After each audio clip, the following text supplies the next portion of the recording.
Bizim pasientlərin ən çox verdiyi suallardan biri nədir? Yəni biopsiya qorxulu bir müayinə üsuludur? Yox. Yəni mən bir təcrübəli bir həkim olaraq deyə bilərəm ki, artıq 15 ildən çoxdur biz biopsiya edirik Azərbaycanda və hər hansı bir, yəni biopsiya olmuş xəstədə düyünün, yəni biopsiya zamanı nəyəsə çevrilmə ehtimalı, yəni bununla biz rastlaşmamışıq. Minlərin üzərindən bir pasient biopsiya etmişik və biopsiyada yeri kirləşdirməyə ehtiyac yoxdur. Rahat bir şəkildə icra olunur. Yəni uzi altına, yəni bu proseslə biz baxırıq və düyünü müəyyən etdikdən sonra, yəni bilavasitə iynəni düyünün içərisinə yerdirir. Daha bir təhlükəsiz şəraitdə icra olunur və buna görə də yəni biopsiyadan qorxmağa ehtiyac yoxdur. Rahat bir şəkildə əgər həkim göstərişində varsa ki, yəni biopsiya olunmalıdır, yəni pasientlər qorxmasın. Bütün yəni əksər yəni dövlətimizin müəssisələrində bu prosedur icra olunur.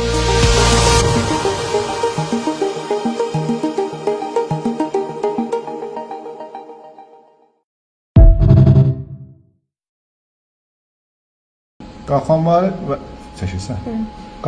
vəzin sağ payının arxa səthində hipoxogen bir düyün var və düyün ölçüləri 1.3 cm, 1 cm-dir və bizim hal-hazırda etdiyimiz biopsiya üsuludur.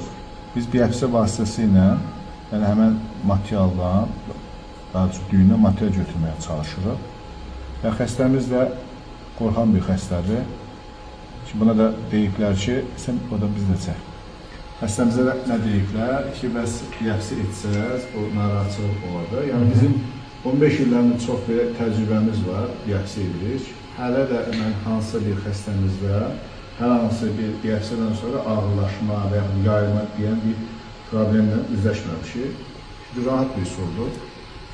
Və bununla da biopsiya bitdi. Nəysə bir şey hiss elədiniz? Bitdi? Sən oldu. Bu deyədə ay belə qışqırırsan, ay belə nə edirsən? Heç bir, baxacaq bir şey deyil. Burada işə yox olmuş.